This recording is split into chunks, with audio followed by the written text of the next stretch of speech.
Selamat datang di channel Dengarkan Buku. Ini adalah audiobook The Count of Monte Cristo karya Alexandre Dumas. Bab 101, Locusta. Valentine sendirian. Suara 2 jam lain yang berdetak lebih lambat daripada jam Saint Philippe du Roule berdentang dari arah berbeda, menandai tengah malam. Selain derum roda beberapa kereta yang terdengar jauh, segalanya sunyi. Perhatian Valentine lalu tertuju pada jam di kamarnya yang menandai detik demi detik. Ia mulai menghitungnya dan menyadari bahwa detak jam itu jauh lebih lambat daripada degup jantungnya sendiri. Namun ia masih ragu. Valentine yang tak pernah menyakiti siapapun tak bisa membayangkan mengapa ada orang yang menginginkan kematiannya. Untuk apa? Apa yang telah ia lakukan hingga membangkitkan kebencian musuh? Ia tak mungkin tertidur. Satu pikiran mengerikan terus menghantuinya. Ada seseorang di dunia ini yang telah mencoba membunuhnya dan akan mencoba lagi malam ini. Bagaimana jika orang itu jengkel karena racunnya tak mempan, kini beralih ke pisau seperti yang diisyaratkan Monte Cristo? Bagaimana jika sang Count tak sempat menolongnya? Bagaimana jika saat-saat terakhirnya telah tiba dan ia tak akan pernah lagi melihat Morel? Bayangan mengerikan itu hampir saja membuatnya menarik tali lonceng dan memanggil pertolongan. Namun dari balik pintu, ia seolah melihat mata sang Count yang bercahaya, mata yang selalu hidup dalam ingatannya. Kenangan itu membanjiri hatinya dengan rasa malu yang dalam. Apakah rasa terima kasih apapun cukup untuk membalas persahabatan penuh pengorbanan dan keberaniannya? 20 menit berlalu, 20 menit yang terasa abadi, lalu 10 menit lagi. Akhirnya jam berdentang menandai pukul 11:30. Tepat saat itu, suara kuku yang perlahan menggaruk pintu perpustakaan mengingatkan Valentine bahwa sang Count masih berjaga dan memintanya untuk tetap waspada. Di sisi seberang, arah kamar si kecil Edward, ia tiba-tiba menyangka mendengar derit lantai. Ia menahan napas hingga nyaris sesak, mendengarkan dengan penuh perhatian. Kunci berputar perlahan dan pintu terbuka pelan-pelan. Valentine segera bangkit bertumpu pada siku, namun nyaris tak sempat berbaring kembali dan menutup matanya dengan lengannya. Dengan tubuh gemetar, hati berdebar tak terkira, ia menunggu apa yang akan terjadi. Seseorang mendekati ranjang dan menarik gorden tirainya. Valentine mengumpulkan seluruh kekuatan, lalu bernapas dengan irama teratur, seperti orang yang tertidur lelap. "Valentine," bisik suara itu pelan. Gadis itu menggigil hingga ke sumsum tulang, namun tetap diam. "Valentine," suara itu berulang. Masih tak ada jawaban. Ia telah berjanji tak akan bangun. Segalanya sunyi, kecuali suara cairan yang dituangkan perlahan ke dalam gelas yang baru saja dikosongkannya. Dengan hati-hati, ia membuka kelopak matanya sedikit, lalu mengintai dari balik lengannya. Ia melihat seorang wanita berbaju tidur putih menuangkan cairan dari sebuah botol kecil ke dalam gelasnya. Dalam saat singkat itu, Valentine tanpa sadar menahan napas atau barangkali sedikit bergerak karena wanita itu terganggu. Ia berhenti lalu membungkuk ke atas ranjang, mencoba memastikan apakah Valentine benar-benar tertidur. Itu adalah Madame de Villefort. Begitu mengenali ibu tirinya, Valentine nyaris tak mampu menahan getaran tubuhnya. Getaran yang membuat ranjang bergetar halus. Madame de Villefort segera mundur ke dekat dinding, lalu bersembunyi di balik tirai, mengamati setiap gerakan Valentine dengan diam dan penuh perhatian. Valentine teringat peringatan mengerikan Monte Cristo. Ia membayangkan tangan yang memegang botol itu kini menggenggam pisau panjang yang tajam. Dengan sisa kekuatan terakhirnya, ia memaksa kelopak matanya tertutup. Namun tindakan sederhana ini yang biasanya mudah dilakukan, kini nyaris mustahil. Rasa penasaran begitu kuat, memaksanya untuk tetap melihat kebenaran. Namun Madame de Villefort yakin oleh kesunyian yang hanya dipecah oleh napas teratur Valentine, kembali mengulurkan tangannya. Di balik tirai, ia berhasil menuangkan seluruh isi botol ke dalam gelas. Lalu, dengan langkah begitu pelan hingga Valentine tak tahu kapan ia pergi, sang pembunuh meninggalkan kamar. Yang tertinggal hanyalah bayangan lengan itu, lengan putih, bulat, indah, milik seorang wanita berusia 25 tahun, yang membawa maut kemanapun ia melangkah. Tak mungkin menggambarkan sensasi yang dirasakan Valentine selama 1,5 menit saat sang ibu tiri berada di kamarnya. Suara garukan di pintu perpustakaan membangunkannya dari keadaan pingsan yang nyaris tak sadar.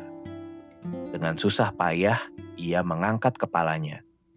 Pintu itu kembali terbuka tanpa suara, dan Count of Monte Cristo muncul kembali.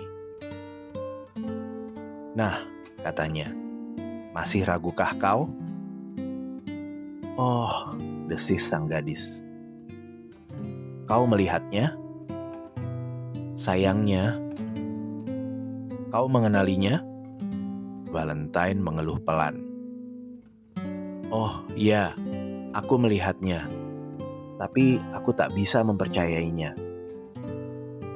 "Apakah kau lebih suka mati dan membunuh Maximilian bersamamu?" "Oh," ulang Valentine, nyaris linglung. "Tidakkah aku bisa pergi dari rumah ini, kabur?"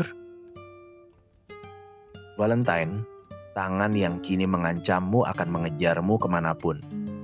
Pelayanmu akan disuap emas, dan kematian akan datang dalam segala wujud. Kau akan temukan racun itu dalam air yang kau minum dari mata air, dalam buah yang kau petik dari pohon."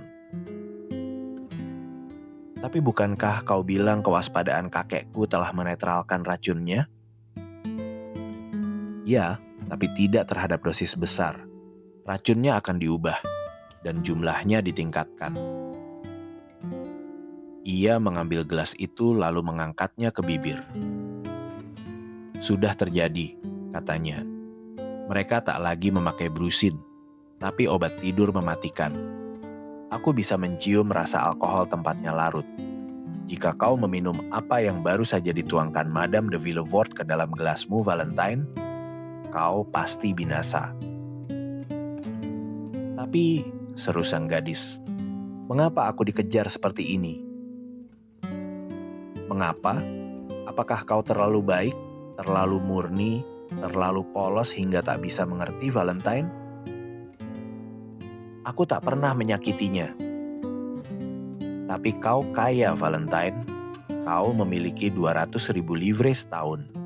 Dan kekayaan itu menghalangi putranya menikmati 200.000 livre itu. Bagaimana bisa? Harta itu bukan pemberiannya, tapi warisan dari keluargaku." "Tentu, dan karena itulah Monsieur dan Madame de Saint-Méran tewas. Karena itulah Monsieur Nortier dijatuhi hukuman mati pada hari ia menjadikanmu ahli warisnya. Dan karena itulah kau, pada giliranmu, harus mati, karena ayahmu akan mewarisi hartamu. Lalu Edward, putra satu-satunya, akan mewarisi semuanya." "Edward, si kecil itu, semua kejahatan ini demi dia?" Akhirnya kau mengerti. Ya Tuhan, jangan biarkan dosa ini jatuh ke atas kepalanya. Valentine, kau malaikat sejati. Tapi mengapa kakekku masih dibiarkan hidup? Karena setelah kau mati, warisan itu secara alami akan jatuh ke tangan adikmu, kecuali ia didiskualifikasi. Lagi pula, membunuhnya hanya akan sia-sia, dan kebodohan untuk melakukannya.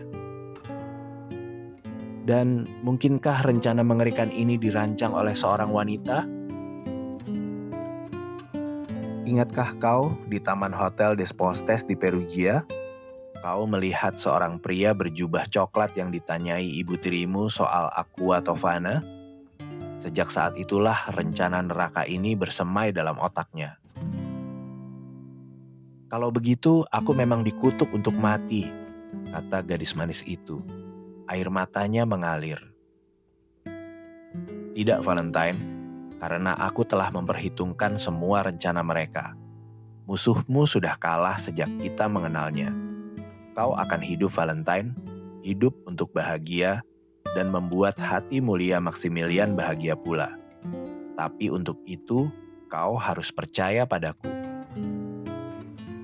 Perintahkan aku, Tuan, apa yang harus kulakukan? Kau harus meminum apapun yang kuberikan, tanpa ragu. Ah, kalau hanya untuk diriku, lebih baik aku mati saja. Jangan percaya pada siapapun, bahkan pada ayahmu sendiri. Ayahku tak terlibat dalam rencana mengerikan ini, bukan, Tuan?